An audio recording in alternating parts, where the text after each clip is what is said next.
Hello everyone! Welcome to a new session of the Watchers Academy. Get ready for the release of the exciting Immortal Codex feature. Numerous formidable bosses are about to take the stage, unveiling new mechanics and posing tough challenges. Join us in this session to dive into all of the details. In this session, we'll touch on two main points. Feel free to navigate to any part of the video you may be interested in. 1. Gameplay. Once you've completed Campaign Stage NA-4, you'll gain access to the Immortal Codex. The Immortal Codex features multiple bosses for you to fight. However, before challenging the boss stages, you must defeat the corresponding common stages. Each boss has two forms, starting with their regular form and then escalating to their Rampage form, also known as the Boss Rush phase. During this phase, the bosses will unleash their full might upon you, and the damage you deal during this phase will be converted into points. So, keep challenging yourself to outdo your previous attempts and immerse yourself in the rush of the Immortal Codex. Remember, better scores translate to better rewards. At the end of the challenge, your highest score determines your global ranking, as well as the rewards you receive. Every boss introduces unique mechanics which may require a meticulous positioning strategy. So, how can one successfully take these bosses on and earn better scores? 2. Boss Analysis. Conqueror Challenge. Conquerors summon numerous monsters to assault the Soul Crystal. Though Conquerors cannot be attacked directly, their HP is shared with the monsters they summon. So, by attacking the monsters, you can damage the Conqueror. Summoned monsters will receive buffs in intervals. Therefore, you need to defeat them as quickly as possible. During the boss rush phase, your hero's attack speed will be greatly increased. However, both the frequency and quantity of monsters summoned will also be increased. Hence, the key to defeating a Conqueror lies in overwhelming the monsters with your DPS. To achieve that, one may consider deploying heroes with AoE damage abilities.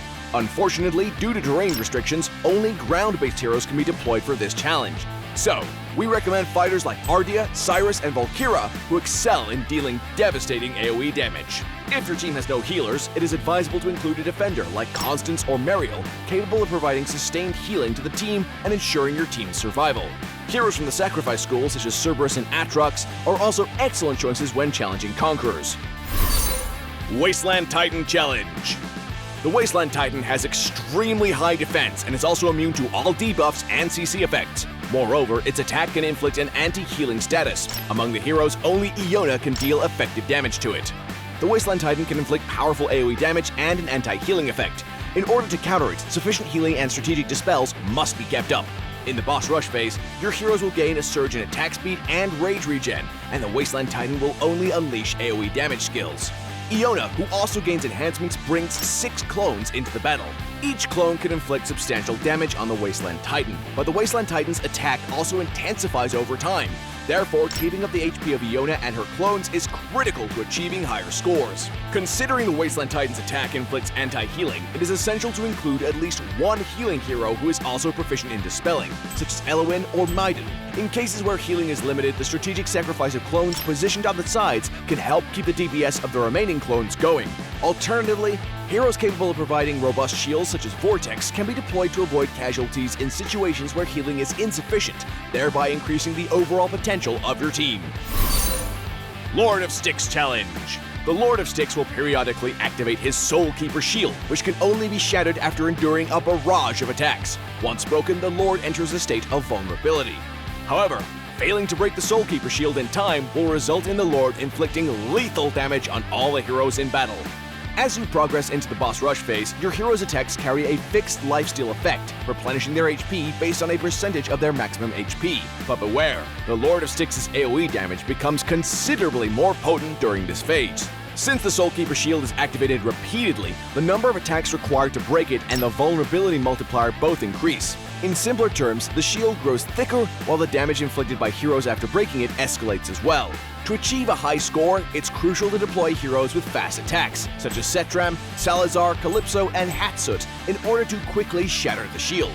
Alternatively, Salazar and Deimos can deal high burst DPS during the boss's vulnerability status through their multi-strike attack, while the lifesteal buff keeps their HP robust throughout the demanding boss rush phase. Bear in mind that the heroes recommended in this session are but some of the options available for handling bosses. We strongly encourage all commanders to explore and experience the new mode for yourself once it's live, to build your own team and to hone your own tactics.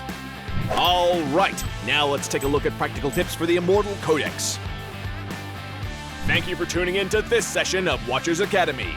We hope you find these tips and strategies helpful. Don't forget to check out our next episode. Bye! Watcher of Realms.